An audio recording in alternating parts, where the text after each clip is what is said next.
This is inner motion, a channel for those who train in silence, who evolve while the world scrolls, who turn discomfort into discipline, who stop chasing dopamine and start chasing purpose.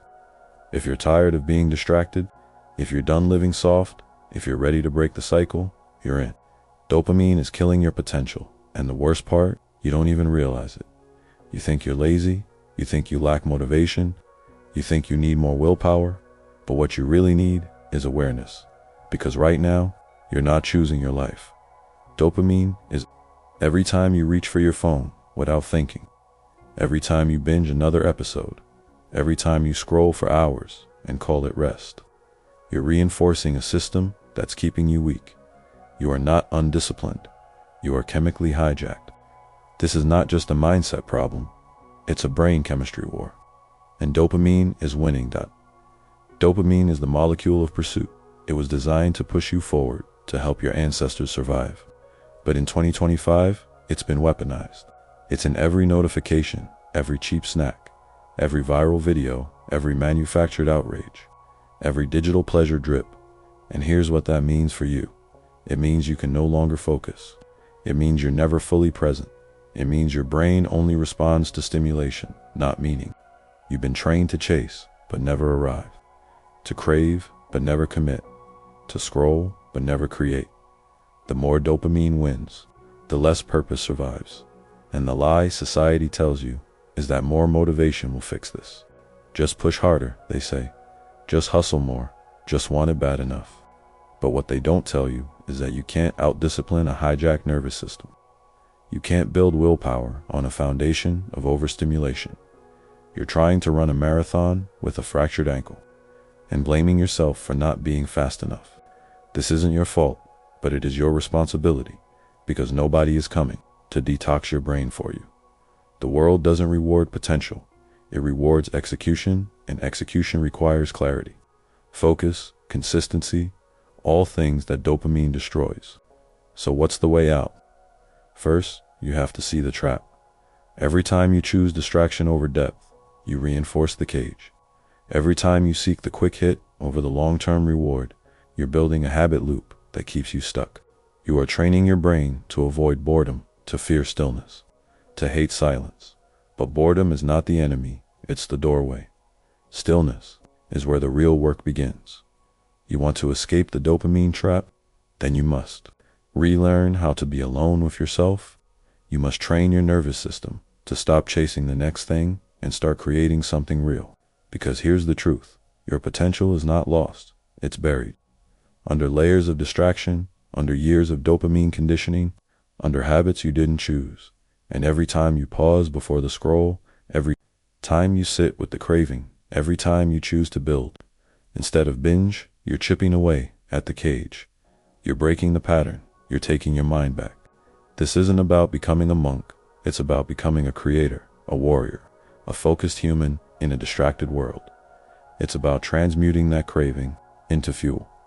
The energy that once drove you to check your phone 80 times. A day can be used to write, to train, to build, to connect, to finish what you start.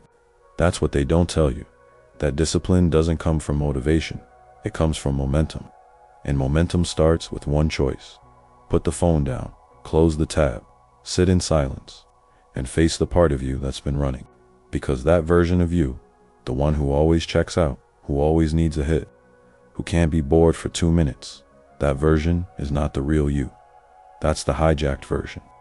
The weakened version, the addicted version. You're not meant to live on autopilot. You're meant to wake up, to focus, to pursue what matters, not what stimulates. And I promise you this, when you start winning that war inside, when you stop chasing the chemical high and start chasing your mission, everything changes. You gain time, you gain energy, you gain clarity. You become dangerous again. Not because you do more, but because you finally do what matters. So if dopamine is killing your potential, then today is the day you kill your distractions. Not for a week, not for a dopamine detox trend, but for life. Build a mind that doesn't crave escape. Build a focus that cuts through noise. Build a version of you that no algorithm can control, because your potential isn't gone, it's waiting. The question is, Are you still running from it, or are you ready to reclaim it?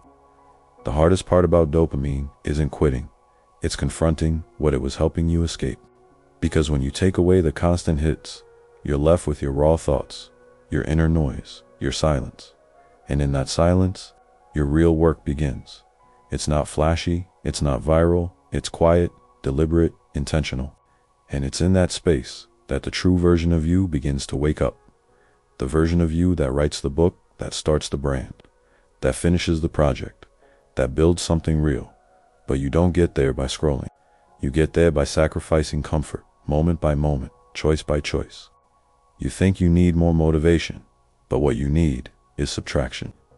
Less noise, less chaos, less input, because every second you spend in overstimulation is a second stolen from your transformation. Ask yourself, what have you been avoiding? What dream have you been delaying? What greatness has been buried because your brain was too busy chasing hits? Dopamine isn't the enemy, but ignorance is. And when you become conscious of the game, you stop playing it on autopilot, you start playing to win. You start to recognize the trap before it closes. You feel the craving and pause. You choose to build instead of escape, and day by day, you change the script, because this life, the one that feels numb, distracted, scattered, it's not your final form. It's just the price of unconscious living. But you get to rewrite the cost. You get to decide what you pay attention to. You get to take that energy back. This is not about quitting your phone forever. It's about quitting your dependence on it. It's about restoring your sovereignty. Every time you choose silence over noise, you sharpen your mind. Every time you focus through discomfort, you forge your will. Every time you delay the hit, you grow stronger. Because strength isn't built in ease. It's built in resistance, in denial, in the pause. And if you can master that pause, you can master anything. You can build the version of you that doesn't fold, that doesn't flinch, that doesn't check out. When things get hard, and that version of you is terrifying to the world, to mediocrity, to the systems that profit off your weakness. But most importantly, it's terrifying to the old you, the one that just wanted to feel good all the time. You don't need to feel good. You need to become good. Good at holding tension, good at showing up, good at finishing. Because dopamine might be loud, but meaning is quiet. And the quiet life, the focused life, is where real satisfaction lives. Let everyone else chase the next hit. You chase your legacy. Let them scroll, you build. Let them numb out, you show up. Because in the end, the world doesn't remember the entertained. It remembers the disciplined, the focused. The creators. Be one of them. Here are the modern traps that hijack your focus. Let's stop pretending it's just your phone. It's not just TikTok or Instagram. Dopamine traps are everywhere, and they're designed to blend in. You wake up and check your phone before even opening your eyes. You scroll past 14 videos before your feet touch the floor. You tell yourself it's just a few minutes, but your mind is already hijacked. You don't even get to think your own thoughts, because the internet thinks first. Now you go make coffee, and while you wait, you're watching something. Always watching, always consuming, always needing something in front of your eyes. You eat with your phone. You shower with music blasting. You rest by binging episodes. You don't even know what it feels like to be bored anymore, because you've killed boredom with stimulation.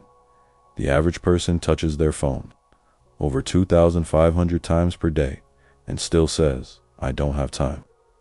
But it's not just the screen, it's the notifications. The constant micro drips of noise that train your brain to expect input every 10 seconds. You try to sit down and work, but your mind is like a squirrel on caffeine, because it hasn't been trained to go deep.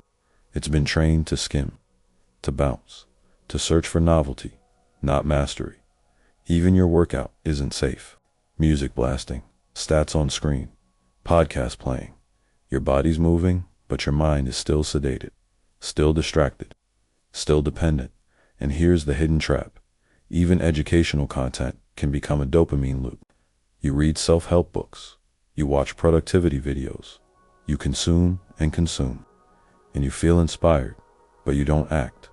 Because dopamine rewards the idea of change, not the work, not the sweat, not the stillness. You feel like you're growing, but really, you're looping. And the loop feels productive, so you don't question it. This is how you stay stuck for years. Motivated, but motionless. Ambitious, but unfocused. Inspired, but inconsistent.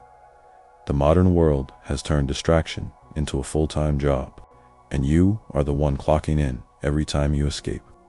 Into a screen. It's not about guilt, it's about awareness. Because you can't win a game you don't even know you're playing. And now that you see the traps, you have a choice. Keep walking blindly or break the loop. You just have to mute the world long enough to hear your own mind again. Here's the final truth. You're not just breaking bad habits. You're burying a weaker version of yourself. The one who gave in to every impulse. The one who avoided discomfort. The one who said just 5 more minutes and lost 5 more years. You're not here to manage your cravings. You're here to master them. This isn't about dopamine anymore. This is about power. Because when you stop letting the world dictate your attention, when you stop feeding the addiction to comfort, you become untouchable. Your enemies won't be able to distract you. Your goals won't just be dreams, they'll be orders. Your life won't be ruled by algorithms, it will be guided by vision. You will be feared, respected, unshakable. Because nothing is more dangerous than a man who's no longer seduced by the cheap thrill. Than a woman who stops asking for permission to focus. And when you walk into a room, the world will feel it. That presence, that clarity, that stillness. That's not just dopamine detox, that's dominance. You don't need permission to lock in. You don't need applause to build. You don't need to wait for motivation to begin. Start now, while your hands still shake, while the cravings still whisper, while your old self still begs for a fix. That's how you win. That's how you end it. That's how you become who you were meant to be. Burn the script, rewrite the story, rewire the mind. And when they ask you how you did it, tell them, I stopped running. I stopped escaping. I stopped scrolling. I finally sat in silence long enough to meet the version of me that was buried underneath the noise. And I brought him back. Not with hacks, not with dopamine fasts, not with motivational quotes, but with discipline, with fire, with focus. This is the new story, and it's not written by trends. It's carved by scars, by choices, by one breath held in silence, one decision made in discomfort, one day where you stayed when everything told you to escape. That's the moment you take your power back. That's the moment you stop being a product of the system and start becoming a creator of your destiny. No more sleepwalking, no more numbing, no more excuses. Just you and the future you were built to build. This is inner motion, and your potential is no longer waiting, it's waking up.